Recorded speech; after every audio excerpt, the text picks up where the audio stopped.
bien-aimés, shalom la famille, bienvenue à notre culte matinal. Je suis Mélène Babila, j'ai été mandatée pour apporter la méditation de ce matin. Avant de commencer, nous allons prendre le temps, comme d'habitude, de rendre grâce à Dieu, de lui dire merci. Parce que nous ne sommes pas des personnes qui ignorent. Nous sommes conscients que si nous sommes debout ce matin, c'est la grâce de Dieu. Nous ne sommes pas meilleurs que ceux qui n'ont pas pu se lever. Nous n'avons rien fait en fait pour mériter la vie que nous avons ce matin. Donc nous allons prendre le temps de lever la voix et de lui exprimer notre reconnaissance, lui dire merci pour la vie qui renouvelle encore en nous ce matin. Père, nous te sommes reconnaissants, nous te disons merci. Merci pour ton amour, merci pour tes bontés, merci pour tes grâces, Seigneur, qui se sont renouvelées ce matin dans nos vies, au travers de la vie que tu nous donnes encore en ce jour, Père. Nous te sommes infiniment reconnaissants. Nous te disons merci. Merci pour tout ce que tu fais, Père, dans nos vies, dans nos familles. Merci pour la vie ce matin. Merci pour ce moment, Père, que tu permets encore dans ta présence. Que toute la gloire te revienne pour tout ce que tu vas encore faire. Merci pour ta parole. Merci pour la grâce que tu nous accordes, Seigneur, d'être devant toi, dans ta présence, encore dès ce matin, de commencer ce jour avec toi. Que toute la gloire, Père, te revienne. Au nom de Jésus. Amen. Une fois de plus, bienvenue à notre culte matinal. Veuillez vraiment m'excuser pour la voix parce que je suis un peu enrhumée, mais je crois que par la grâce de Dieu, ça ira. Nous allons lire notre passage d'introduction qui se trouve dans Proverbes au chapitre 14, verset 1. Je lis Proverbe 14, verset 1. La Bible dit « La femme sage bâtit sa maison et la femme insensée la renverse de ses propres mains. » La maison dont il est question ici, il s'agit de ta vie. Donc là où on dit la femme sage bâtit sa maison et la femme insensée la renverse de ses propres mains. On peut dire aussi l'homme sage bâtit sa maison et l'homme insensé la renverse de ses propres mains. Donc tu as besoin de bâtir ta vie. Alors pour le faire, pour réussir à bâtir ta vie, il te faut de la sagesse. Mais si tu manques de sagesse, tu deviens insensé. Et l'insensé, lui, il renverse sa maison. Donc c'est lui-même qui détruit sa maison avec ses propres mains. Là où on peut penser que c'est quelqu'un d'autre, c'est à l'extérieur qu'on me détruit ma vie. Mais non, mais c'est de toi, c'est toi-même qui viens détruire ta vie. Pourquoi? Par manque de sagesse. Bien aimé, aujourd'hui, on voit que tout le monde aspire à une vie stable. Tout le monde veut réussir sa vie et ce qui est légitime. Donc, pour nous chrétiens, on va chercher dans l'église, on va prier. Il y en a même qui pensent que ça vient de l'extérieur. Donc, s'ils sont dans une église, ils ont l'impression que ça n'avance pas trop. La vie ne décolle pas, comme on dit souvent. On change d'église, on change de pasteur. Peut-être c'est pas le pasteur là, moins d'onction. Je vais aller chez un autre. Et on va de prophète en pasteur, d'évangéliste. On change d'environnement en croyant que la stabilité viendra de l'extérieur. Mais on se rend compte que c'est pas ça. Et ceux qui sont dans le monde aussi, il y en a qui amassent des biens, qui pensent qu'à force d'amasser, d'avoir plusieurs biens, on sera stable, on sera tranquille, on aura une vie épanouie. Mais au final, on se rend compte que ce n'est pas là où il faut chercher. Et on s'éparpille. Et le résultat, en fin de compte, il n'y a rien. Ça ne donne pas. Oui, j'ai 2-3 bricoles, j'ai 2-3 maisons, j'ai une voiture. Mais il y a quelque chose qui va coincer, qui va faire que ma vie ne soit pas stable. Mais ma vie est instable. Donc, elle fluctue. Et on sent une instabilité réelle. Des yo-yo, tantôt ça va, tantôt ça ne va pas. On recherche cette stabilité qu'on n'a pas, malgré parfois le bien matériel qu'on peut avoir. Mais ça ne va pas. Mais qu'est-ce qu'on recherche? Et on se rend compte que non, ce n'est pas la bonne manière de rechercher cette stabilité. Parce que la stabilité dont on parle, je ne parle pas d'une stabilité financière ou professionnelle seulement, mais la stabilité dans l'ensemble. Dans l'ensemble, quand on voit une vie bien, une vie épanouie, une personne stable de l'intérieur comme à l'extérieur. La prospérité à tous égards, la réussite dans tous les domaines de la vie. C'est pas que dans un domaine lambda et l'autre, ça ne va pas. Parce que si on est bien professionnellement et qu'on a l'âge de se marier, on n'a pas encore de mari, on ne se sent pas bien. Ou sinon, on est marié, mais on n'a pas encore d'enfant. En fait, on sent quelque chose qui coince. Mais on se rend compte que ce n'est pas là où il faut chercher. Parce que chose après chose, on le recherche toujours. Mais on ne trouve pas cette stabilité. Comme si ce n'était pas accessible, ce bien-être, cet épanouissement, ce bonheur. Ça commence à être comme quelque chose de loin, qu'on n'arrive pas à atteindre. Si c'est possible, comment? On va voir une personne qui a été avertie, c'est le roi Salomon. Quand il succède au trône, donc c'est le fils du roi David. Quand lui, il vient, il prend la place de son père, il devient roi. Quand Dieu lui demande qu'est-ce qu'il voulait, il a juste demandé une chose, il a demandé la sagesse. Et si tu lis la Bible, tu verras qu'il a été comblé de d'autres choses. Parce qu'il a demandé l'essentiel. Avec la sagesse, tu peux tout. La sagesse, tu peux tout. Parce que sans la sagesse, on a vu des personnes avoir beaucoup de biens matériels, mais les perdre en peu de temps. Pourquoi? Par manque de sagesse. Quand tu manques de sagesse, bien aimé, tu peux perdre ton mariage, tu peux perdre même tes enfants, dans l'éducation de tes enfants. Tu peux rater l'éducation de tes enfants parce qu'il te manque de sagesse. Tu peux être même un entrepreneur de renom, mais parce qu'il te manque de sagesse, tu risques de perdre même les biens que tu as, l'entreprise que tu as, les entreprises que tu as fait grandir, bref, les entreprises que tu as créées, tu les as développées, mais parce qu'il t'a manqué de sagesse, bien aimé, tu te retrouves en faillite. Pourquoi? Par manque de sagesse. Parce que n'oublie pas, la puissance, c'est bien, mais la puissance, c'est pour agir. Mais la sagesse, c'est la sagesse qui t'emmène à prendre des décisions. Et quand on voit le passage que le pasteur a lu le dimanche, notre pasteur Pascal a lu le dimanche, Ésaïe 11, 2, en lisant quelque chose qui nous a fait remarquer quand même, on lit « L'Esprit de l'Éternel reposera sur lui, esprit de sagesse et d'intelligence, esprit de conseil et de force, esprit de connaissance et de crainte de l'Éternel. » Donc, il nous a fait remarquer que ça commence par l'esprit de sagesse et la fin, l'esprit de crainte de l'Éternel. Et la Bible nous dit que la crainte de l'Éternel, donc la crainte de Dieu, c'est le commencement même de la sagesse. Donc, la boucle est bouclée. On commence par la sagesse et on part de la crainte. Et le pasteur Pascal, souvent, il dit que quand on parle de crainte, on ne parle pas de la peur de Dieu, mais on parle plutôt du respect, de la considération de Dieu. Et bien aimé, la sagesse se repose sur ça. Quand tu considères Dieu dans ce qu'il te dit, dans sa parole, parce que la sagesse n'est autre que le respect du conseil du Saint-Esprit. Quand le Saint-Esprit te donne un conseil, quand la parole de Dieu dit quelque chose, bien aimé, tu fais tel que la parole te demande. Tu demandes le conseil de l'esprit de sagesse qui se trouve où? Dans la parole de Dieu. Tu marches selon la parole de Dieu, c'est là où tu acquiers la sagesse. Le Seigneur Jésus dans Matthieu 7, à partir du verset 24, il disait une chose, il expliquait, il disait, si quelqu'un écoute les paroles que lui, il est en train de dire, et que la personne met en pratique ces paroles, cette personne est comme un homme sage qui a bâti sa maison sur le roc. Et le roc, c'est la parole de Dieu, qui a bâti sa maison sur le roc. La pluie est arrivée, donc je paraphrase, la pluie est tombée, mais cette maison est restée stable, elle n'est pas tombée. Par contre, la personne qui écoute la parole de Dieu et qui ne la pratique pas, il dit, il est semblable à un homme insensé qui a bâti sa maison sur le sable.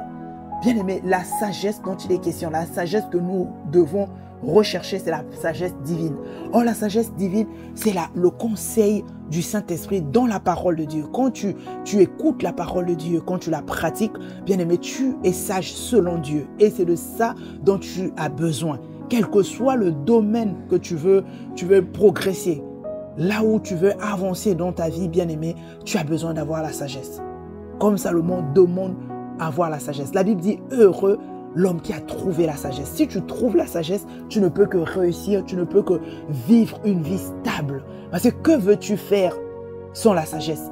Que ce soit, tu veux entreprendre, bien aimé, tu as besoin de la sagesse pour décider, pour faire les bons choix. Tu as besoin de la sagesse divine. Tu veux vivre un mariage heureux, mais tu as besoin, là on parle de la femme sage qui bâtit, donc l'homme sage aussi qui bâtit sa maison. Tu veux bâtir quelque chose de stable, tu as besoin de Dieu. Pour être heureux dans ta famille, tu as besoin de Dieu, d'avoir des relations qui fonctionnent, des connexions divines, que tu réussisses, tu as besoin de la sagesse. Parce qu'il y en a, on a vu, qui ont gâché des connexions divines, les personnes que Dieu leur a envoyées par manque de sagesse. Parce que simplement, ils ont mal parlé, ils ont écouté leurs émotions, ils ont réagi de manière négative en face des personnes que Dieu avait envoyées pour leur vie. Et au final, ils ont perdu ces relations qui étaient nécessaires pour eux, pour leur épanouissement peut-être. Ils ont perdu. Nous avons vu des personnes perdent leur mariage par manque de sagesse. Nous avons aussi vu des personnes rater leur vie professionnelle simplement parce qu'un mot de trop, une parole de trop, une réaction par manque de sagesse, parce qu'on a écouté ses émotions et on a réagi d'une manière et ça nous a gâché notre vie professionnelle, ça a gâché la vie même scolaire. Beaucoup de problèmes, beaucoup de gens, même des élèves, des étudiants qui ont eu des problèmes avec des professeurs parce que par manque de sagesse, ils ont réagi de manière négative et ça crée des problèmes. Quand tu es sage, selon Dieu, bien-aimé, tu prendras les décisions qui vont t'emmener à une vie réussie. La Bible elle-même, elle nous dit même pour la parole de Dieu, dans Josué 1:8, il dit quoi? Que ce livre de la loi ne s'éloigne point de ta bouche. Il dit, après avoir médité, tu dois pratiquer. C'est là où tu vas réussir et tu auras du succès. Tu veux une vie stable, tu veux une vie qui réussit. Bien aimé, tu as besoin simplement de faire asseoir cette parole, mais surtout et aussi de mettre en pratique, de pratiquer la parole. C'est ça qui t'emmène à une vie stable. Parce que même à l'intérieur de toi, tu dois être stable. Tu ne peux pas rechercher la stabilité extérieure si l'intérieur est instable. Or, cette stabilité intérieure, c'est simplement quand tu fais asseoir la parole de Dieu à l'intérieur de toi. Quand la parole de Dieu devient ton seul conseiller, c'est-à-dire l'esprit, le conseil qui est dans la parole, l'esprit de sagesse qui est dans la parole de Dieu, commence à te conseiller. Bien aimé, tu sauras quelles sont les décisions à prendre, comment penser, comment faire, comment penser. Tu es stable à l'intérieur de toi. Ce ne seront plus des émotions qui vont te guider. Tu n'auras plus d'agitation intérieure. Pourquoi? Parce que la paix de Dieu va garder ton cœur. Ça, c'est la parole de Dieu. Tu acceptes la parole de Dieu, elle fait de l'effet dans ton cœur et elle te stabilise. C'est là, on va dire, elle réagit non plus selon ses émotions, mais elle réagit selon la sagesse. Là où on dira, la Bible dira que montre-nous que tu es sage par ton comportement, par tes réactions, bien aimé. On va reconnaître une personne qui agit avec sagesse. Nous en avons vraiment besoin. Nous ne pouvons rien faire. Aucune vie ne peut aller quelque part sans la sagesse divine. Dans la sagesse, nous devons la rechercher. Mais comme nous l'avons compris, c'est au travers de la parole. La première des choses, c'est de se dire, je ne suis pas sage. Mais j'ai besoin de... Personne ne naît sage. La sagesse, on l'acquiert. Mais comment tu vas acquérir la sagesse? Dans les proverbes, la Bible nous parle tellement de comment acquérir la sagesse. Tu écoutes les conseils des sages, tu écoutes la parole de Dieu et tu pratiques la parole de Dieu. C'est là où tu deviens sage. Tu considères Dieu. Parce qu'on dit le commencement de la sagesse, c'est la crainte de Dieu, le respect de Dieu, la considération. Et cela se traduit par le fait qu'il parle, tu écoutes. Il parle, tu pratiques, tu l'écoutes, tu suis ses conseils, tu marches selon son conseil et non plus selon tes émotions. Et tu as besoin de ça. Et quand tu deviens sage selon Dieu, le reste coule. Tu es stable à l'intérieur de toi et ta vie autour aussi, parce que tout est conduit sur le conseil du Saint-Esprit. Tu prends tes décisions par le conseil du Saint-Esprit. Il y a une sœur qui, je prends l'exemple rapidement, elle était là. Elle était venue me voir, elle me disait, je ne comprends pas une chose. Je donne ma dîme, je fais des semences sacrificielles. Et je ne te mentirai pas parce que Dieu me le rend. Je vois véritablement recevoir cet argent. Mais j'ai un souci, c'est que je n'arrive pas à m'épanouir financièrement. Et en creusant, en parlant avec elle, on se rend compte que son problème ne venait pas du fait que la promesse n'était pas accomplie. La promesse s'accomplissait puisque Dieu la bénissait. Elle était bénie. Elle recevait cette bénédiction en abondance. Elle voyait son argent. Mais le problème, elle avait un problème de manque de sagesse dans la gestion de ce qu'elle recevait même de Dieu. Et quand elle a compris qu'il lui fallait quoi? Développer la sagesse pour bien gérer tout ce que Dieu mettait à sa disposition. Bien aimé, elle a commencé à s'épanouir financièrement. Donc la sagesse est nécessaire. Tu peux même acquérir les biens matériels. Tu peux même avoir beaucoup d'argent. Mais s'il te manque de sagesse, tu risques de tout perdre. Même les personnes dans le ministère, tu peux aller très loin. Comme souvent on dit, Dieu l'a élevé. C'est très bien. Tu es allé très loin, très haut avec Dieu. Mais pour que tu restes là où Dieu t'a emmené, tu restes toujours haut et que tu ne rechutes pas, tu as besoin de la sagesse divine pour rester stable. Dans quoi on va parler? Dans tout ce que nous voulons, nous avons besoin de la sagesse divine pour pouvoir opérer, pour pouvoir être productif, pour pouvoir vivre simplement une vie épanouie. Dans tous les domaines de notre vie, nous avons besoin de la sagesse. Nous serons même les premiers, comme Salomon, à prendre l'exemple en disant, tu as besoin de quoi? J'ai besoin d'éléments nécessaires. J'ai besoin de quoi? De la sagesse. Mais la sagesse divine, hein? Pas la sagesse venant de toi-même. Parce qu'il y a aussi une sagesse humaine. Mais ce n'est pas de ça qu'on parle. On parle de la sagesse divine. Tu as besoin que la sagesse divine t'accompagne dans tout ce que tu fais pour pouvoir être stable dans ta vie, pour réussir ta vie, pour avoir une stabilité simplement. C'est ça la sagesse. Dans tout ce que tu vas faire, quel que soit là où tu veux, le domaine dont tu veux réussir, le domaine de ta vie que tu veux changer, bien aimé, rappelle-toi que tu dois le faire avec la sagesse. Et la sagesse, c'est quoi? C'est simplement apprendre à écouter le conseil de l'esprit de sagesse, qui est le Saint-Esprit, dans tout ce que tu vas faire. Donc, tu veux entreprendre, tu veux réussir dans ton foyer, tu veux réussir dans ta vie professionnelle, tu veux réussir dans tes relations, dans tout ce que tu fais. N'oublie pas ce qui est nécessaire, ce qui est important, l'élément dont tu as besoin, c'est la sagesse, mais la sagesse divine. Et cette sagesse divine vient avec la considération de ce que Dieu dit, l'écoute de ce que Dieu dit et la pratique.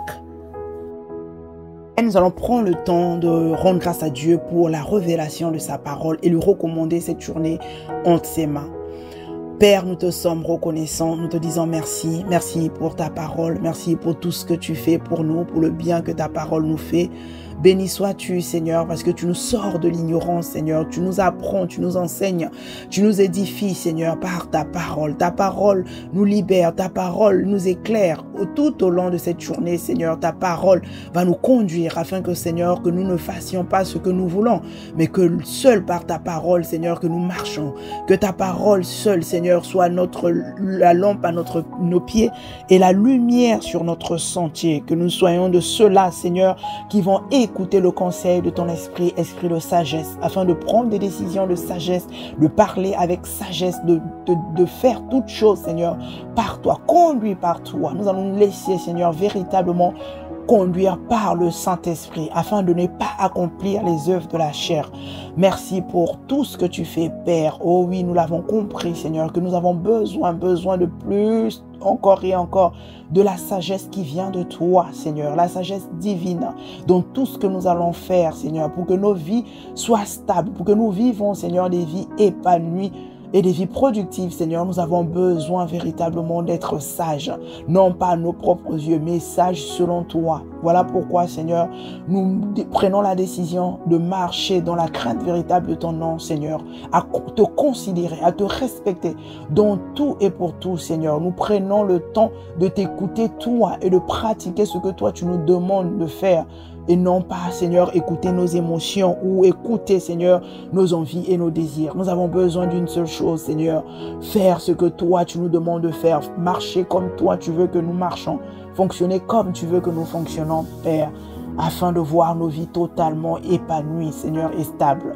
Que toute la gloire te revienne, Seigneur, pour tout ce que tu fais pour nous. Merci parce que tu nous emmènes, Seigneur, chaque jour à comprendre un peu plus, Seigneur. Et nous croyons, Seigneur, que nous ne serons plus de ceux-là hier qui avons détruit, Seigneur, nous-mêmes nos vies par manque de sagesse, Seigneur. Nous voulons bâtir véritablement avec toi nos vies, avec ta sagesse, Père, au nom de Jésus.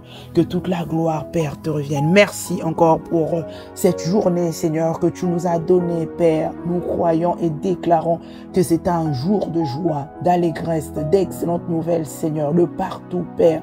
Nous allons recevoir que des bonnes nouvelles, Seigneur, au nom de Jésus. Merci, Seigneur. Merci, Père, parce que nous te recommandons encore, Seigneur, oh Dieu, toute cette journée. Nous croyons, Seigneur, que de la même manière que tu nous as réveillés ce matin, Père, tu as veillé sur nous tout au long de cette nuit. De la nuit passée, Père, nous croyons, Seigneur, que tu nous garderas encore tout au long de cette journée.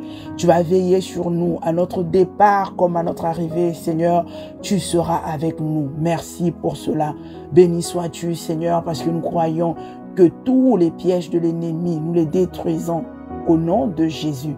Tous les plans, Seigneur, de l'ennemi sont renversés dans nos vies, dans nos familles, au nom de Jésus. Nous croyons et déclarons que toute âme forgée contre nous, encore cette journée, nous le déclarons nul, nous le déclarons sans effet au nom de Jésus. Nous croyons et déclarons que tu es notre berger, que nous ne manquerons de rien. Tu pourvois à tous nos besoins, que ce soit notre paix, notre joie, notre nourriture, Seigneur, de ce jour, Seigneur, tu nous le donnes au nom de Jésus. Merci pour tout ce que tu fais, Père. Nous sommes véritablement des instruments pour ta gloire. Lumière nous sommes et nous éclairons autour de nous. Celle de la terre, nous le sommes et nous donnons, Seigneur, un sens, Seigneur, aux autres. Nous assaisonnons la vie des autres. À notre contact, Seigneur, les personnes sont totalement changées, transformées. Tu fais de nous, Seigneur, des instruments d'évangélisation. Nous communiquons ta vie autour de nous au nom de Jésus. Seigneur, merci. Merci pour tout ce que tu fais, Père. Béni sois-tu, Seigneur, pour nos vies totalement transformées, nos cœurs changés, nos cœurs remplis de paix, de joie, d'amour. Merci, Père, pour les témoignages vivants que nous sommes pour ta gloire. Béni sois-tu encore, Seigneur, pour cette journée, Père de gloire. Nous croyons que tout va bien. Nous le disons parce qu'avec toi, il n'y a aucun souci. Tout va bien. Tu nous donnes, Seigneur, de vivre, Seigneur, une merveilleuse journée en très bonne santé, Seigneur, en étant actifs, Seigneur, dans tout ce que nous allons faire, efficace, productive, Seigneur. Notre journée soit une journée totalement productive au nom de Jésus. Merci pour le travail, pour la force que tu nous donnes, Seigneur, pour accomplir notre travail. Nous le faisons avec efficacité, nous le faisons avec diligence. Loin de nous toute paresse, toute négligence, toute procrastination. Au nom de Jésus, nous sommes focalisés sur toi. Nous refusons la distraction sur toutes ses formes.